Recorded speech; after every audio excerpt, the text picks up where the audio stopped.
எல்லாருக்கும் வணக்கம். 3 மாதமாக எங்கேயுமே வெளியே போகிறதில்ல. நெருங்கிய நண்பர்களுக்கு மட்டும்தான் தெரியாது. அதே போல்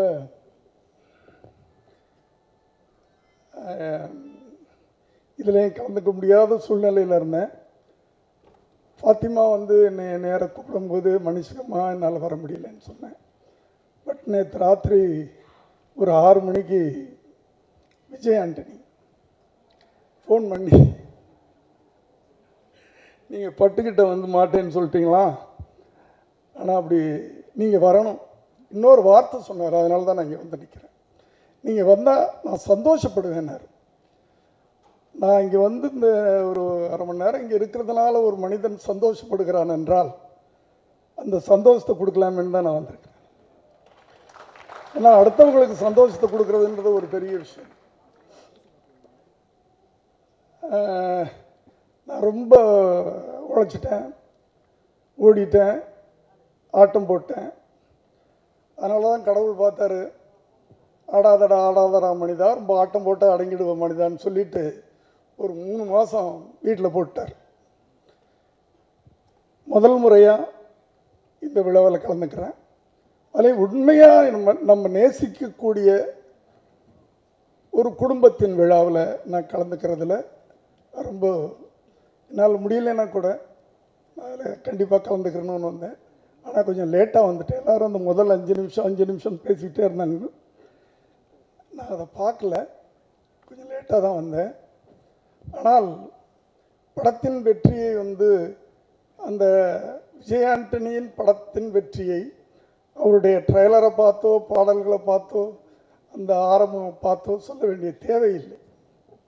ஏன்னா அவர்கிட்ட எனக்கு ரொம்ப பிடிச்சது அவருடைய தன்னம்பிக்கை. எல்லோரும் இங்கே பேசுகிறவங்களாம் சொன்னாங்க, அந்த தன்னம்பிக்கை சாதாரணமானதில்லை. அவர் மியூசிக் டைரக்டராக இருந்து நடிகனாகும்போது நான் கூட அவரை கூப்பிட்டு நான் சொன்னேன், விஜய் எதுக்குமா அப்படின்னு கூட கேட்டேன். அப்போ அவர் சொன்ன வார்த்தைகள், இல்லை சார் நான் ஜெயிப்பேன். அந்த நான் ஜெயிப்பேன் அப்படின்னு சொன்ன ஒரு வார்த்தை அது சாதாரணமாக ஒருத்தருக்கு வராது. நான் உழைக்கிறேன் சார், என்னமோ பண்ணுவேன் சார், அது பார்ப்பேன் சார், கடவுள் இருக்கார் சார், அப்படி இப்படின்னு சொல்லுவாங்களே தவிர நான் வெற்றி பெறுவேன். அப்படி ஒவ்வொரு காலகட்டத்திலையும் ஒவ்வொரு படம் முடிஞ்ச உடனே அடுத்த படம் ஆரம்பிக்கும் போது, சார் இந்த படம் இதை விட பெருசாக போகும், இந்த படம் இதை விட பெருசாக போகும் அப்படின்னு சொல்லி அவர் பண்ணார். ஆகவே நான் பேர் வைத்த பிள்ளைகள் யாருமே சோட போனதில்லை. அதனால் இவருக்கு நான் தான் பேர் வச்சேன்னு நினைக்கிறேன். அவருக்கு ஞாபகம் இருக்குமா இல்லையான்னு தெரியல. இது ரொம்ப பேருக்கு தெரியாது. ஏன்னால் அவர் ஒரு படம் மியூசிக் டைரக்டராக ஒத்துக்கிட்டார். நண்பர் சசி படம்னு நினைக்கிறேன், உண்மை தானே? ஆனால் ஏதோ ஒரு காரணத்தினால அந்த படம் தள்ளி போய்கிட்டு இருந்துச்சு. அந்த நேரத்தில் விஜய் ஆண்டனி வீட்டுக்கு ஒரு பாட்டு போட்டு காட்டினார், சப்போஸ் உன்னை காதலித்து அப்படின்னு ஒரு பாட்டு. உடனே நான் அப்போது சுக்கிரன் தயாரிப்பில் ஈடுபட்டுக்கிட்டு இருக்கேன், நீங்கள் தான் மியூசிக் டைரக்டர் அப்படின்னு சொல்லி அதன் மூலமாக அதுக்கு பிறகு பெரிய பெரிய நடிகர்களுடைய படங்கள்லாம் இயக்கக்கூடிய வாய்ப்பு அவர் நடிகனான பிறகு மியூசிக் டைரக்ஷன் நிறுத்திட்டாரேன்னு நான் ஃபீல் பண்ணேன். ஆனால் அதுக்கு அப்புறம் தான் தெரிஞ்சது ஃபோக்கஸ். ஒரு மனிதனுக்கு ஃபோக்கஸ் ரொம்ப முக்கியம். நம்ம நடிக்கணும்னா அது மேலே நம்ம முழு கவனத்தையும் வைக்கணும்.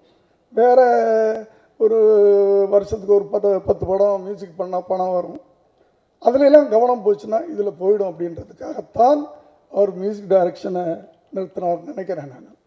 அது உண்மையிலேயே பாராட்ட வேண்டிய ஒன்று. அப்போது என் வீட்டுக்கு அந்த பாட்டை போட்டு காட்டும் போது உங்கள் பேர் என்னன்னு கேட்டேன். அக்னி அப்படின்னார். அக்னின்னா உங்களுக்கு தெரியுமில்ல, நெருப்பு. எனக்கு கொஞ்சம் கஷ்டமாக இருந்துச்சு, என்னடா நெருப்பு நம்மளை சுற்றுமோ என்னமோ அப்படின்னு சொல்லிட்டு அவர்கிட்ட, விஜய் உங்கள் ஒரிஜினல் நேம் என்னன்னு கேட்டேன். விஜய் ஆண்டனின்னு சொன்னார். ரொம்ப அழகான பேர் தாய் உங்கள் தாய் வச்சுருக்காங்களே, அதையே நீங்கள் வந்து அக்னின்னு மாற்றுறீங்க. விஜய் என்றாலே வெற்றி, ஆண்டனி என்றால் காக்கும் கடவுள், அந்தோணி என்று சொல்லுவார்கள். இந்த கடற்கரை கிராமத்துக்கெல்லாம் போனீங்கன்னா அந்தோணியார் கோயில் தான். ஏன்னா கடலுக்குள்ளே போனால் திருப்பி வர்றது அவர் தயவு இருந்தால் தான் வர முடியும், அந்தோணியார் தயவு இருந்தால் தான் வர முடியும். அப்படியேப்பட்ட ஒரு நல்ல பேரை வச்சுக்கிட்டீங்க, இப்படி கொஞ்சம் விஜய் ஆண்டனின்னு பேரை மாற்றிக்கிறீங்களான்னு கேட்டேன். அவர் எதுவுமே சொல்லாமல் சரின்ட்டார். அதுக்கு பிறகு தான் நான் வந்து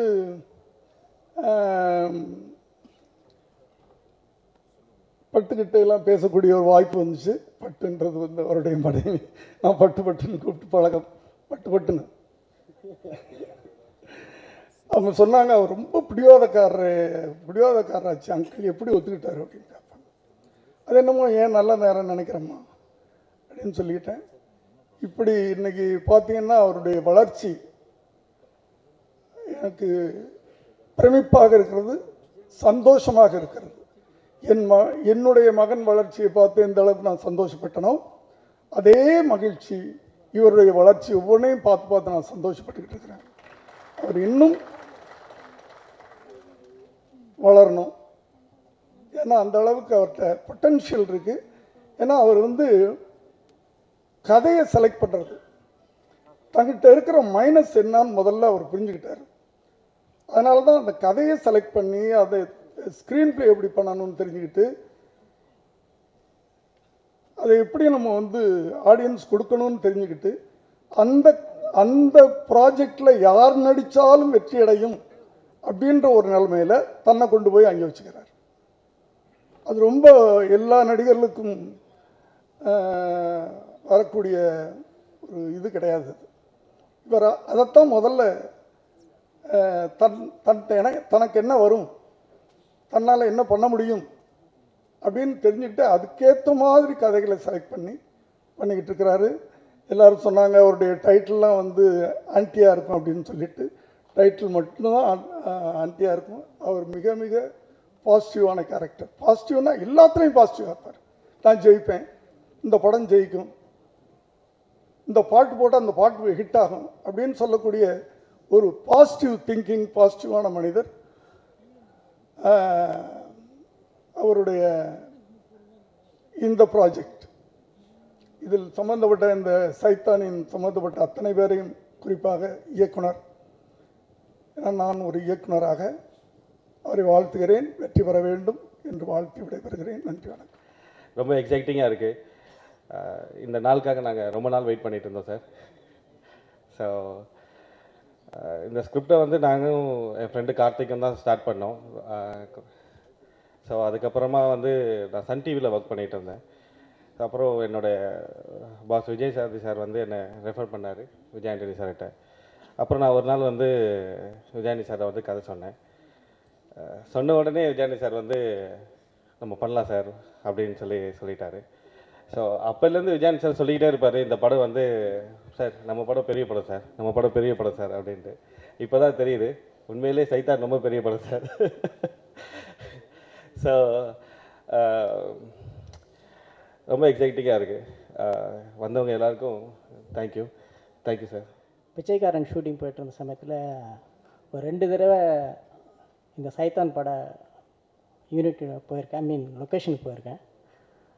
ஒவ்வொரு தடவை போகிறப்பையும் எனக்கு பிரமிப்பாக இருக்கும், என்னடா இது செட்டு இப்படியெல்லாம் போட்டிருக்காங்க, இப்படியெல்லாம் செட்டு போட முடியுமா அப்படின்னு ஒரு பிரமிப்பு இருக்கும். இன்னொரு தடவை போகிறப்ப என்ன விதவிதமாக எக்யூப்மெண்ட்ஸ் யூஸ் பண்ணாங்க சார். திடீர்னு விஜய் என்ன சொல்ல சார், இன்றைக்கி யூஸ் பண்ண இந்த கேமரா யூஸ் பண்ணலாம் சார் அப்படிம்பாரு. என்னடா நம்ம இதெல்லாம் யூஸ் பண்ணலையே, வெறுமே சாதாரணமாக ஒரு ஸ்டோரி டெல்லராகவே இருந்துகிட்ருக்குமே அப்படின்னு ஒரு பிரமிப்பை, ஒரு ஆச்சரியமாக தான் இந்த படத்தை பார்த்துட்டு இருந்தேன். இப்போ இந்த 5 மினிட்ஸ், ஃபஸ்ட்டு 5 மினிட்ஸ், இந்த படத்தினுடைய ஃபஸ்ட்டு 5 மினிட்ஸை பார்த்தோன்னா அந்த பிரமிப்பு அப்படியே இதில் பிரதிபலிக்குது. ஏன் அந்த எக்யூப்மெண்ட்ஸ் யூஸ் பண்ணாங்க, ஏன் அந்த மாதிரி கேமரா யூஸ் பண்ணாங்க, எதுக்கு அந்த மாதிரி செட்டு அப்படிங்கிறதெல்லாம் இந்த இதில் அவ்வளோ நல்லா வந்திருக்கு. அவ்வளோ அந்த பிரமிப்பு, அப்போ இருந்த பிரமிப்பு எனக்கு இந்த 5 மினிட்ஸ் பார்த்தப்ப அப்படியே தொடருது.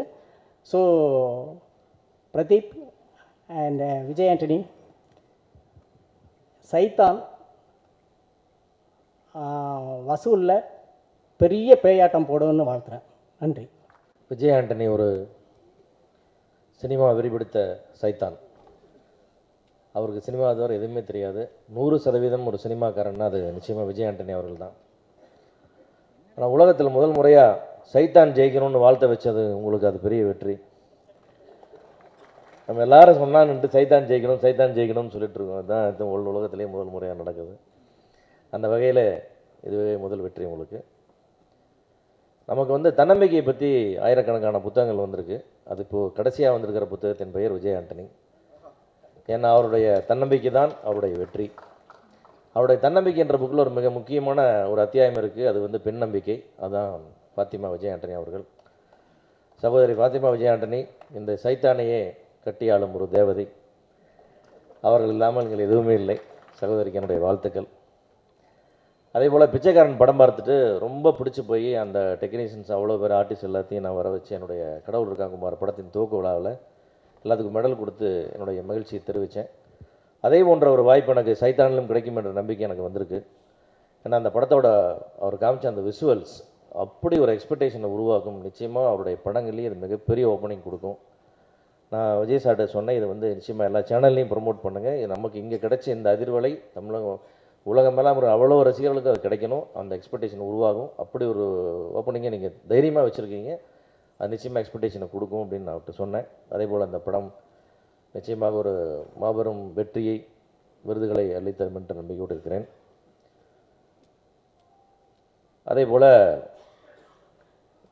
இயக்குனர் பிரதீப் அவர்களுக்கு என்னுடைய பாராட்டுகள். மொத்த டீமே ஆரம்பத்துலேருந்தே இந்த படத்தை பற்றி ரொம்ப பாசிட்டிவாக ரொம்ப சக்ஸஸ்ஃபுல்லாக அதை பற்றி ஃபீல் பண்ணி பேசிட்டு இருக்காங்க. அது உங்களுடைய உழைப்பு தான் காரணம். அது உங்களுடைய வாழ்த்துக்கள். இங்கே வந்து இருமுகன் தயாரிப்பாளர் சிபு இருக்காங்க, தேவியோட தயாரிப்பாளர் ஐஸ்வரி சார் இருக்காங்க. இவங்க எல்லாருமே வந்து 2 பேரும் வந்து தொடர் வெற்றிகளை ஆரா சினிமாஸ் கொடுத்தாங்க. 3வது ஒரு ஹேட்ரிக் வெற்றியை விஜய் ஆண்டனி அவர்கள் கொடுத்துருக்கிறார் ஆரா சினிமாக்கு என்பதை நான் ரொம்ப மகிழ்ச்சியாக தெரிவிச்சுக்கிறேன்.